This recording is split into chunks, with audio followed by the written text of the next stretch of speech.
আগের পার্টে তোমরা দেখেছিলে আমরা ডালা নিয়ে ঢুকে গেছিলাম, তো এখন আমাদের পুজো দেওয়া অলরেডি হয়ে গেছে। আর আদ্যাপীঠের মাকেও তোমাদের একবার দর্শন করিয়ে দিচ্ছি, সাইড দিয়ে দেখা যাচ্ছিল, তো সেইটাই তোমাদের সাথে শেয়ার করে দিলাম। এবার যে মেন উদ্দেশ্যে গেছিলাম সেটা তোমাদের সাথে শেয়ার করছি।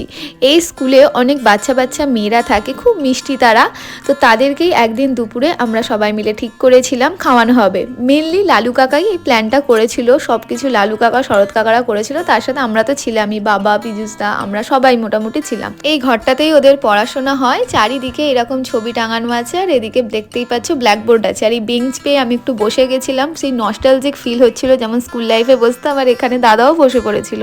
আচ্ছা, ওদের জন্য যে খাবারটা ছিল তোমাদের দেখিয়ে দিচ্ছি, ফ্রাইড রাইস, পনির, আলুর দম আর মিষ্টি। একদম আমাদের সব পার্সেল করে রেডি করেই রাখা হয়েছিল, কারণ ওরা তখন অনেকে বসে খাচ্ছিল, আবার অনেকে বসে খাচ্ছিল না। আর এরা এখানে বেঞ্চে বসে স্কুল লাইফের ভাইব নিচ্ছিল। তো চলো নেক্সট পার্টটা দেখার জন্য অবশ্যই লাইক, শেয়ার, সাবস্ক্রাইব করো।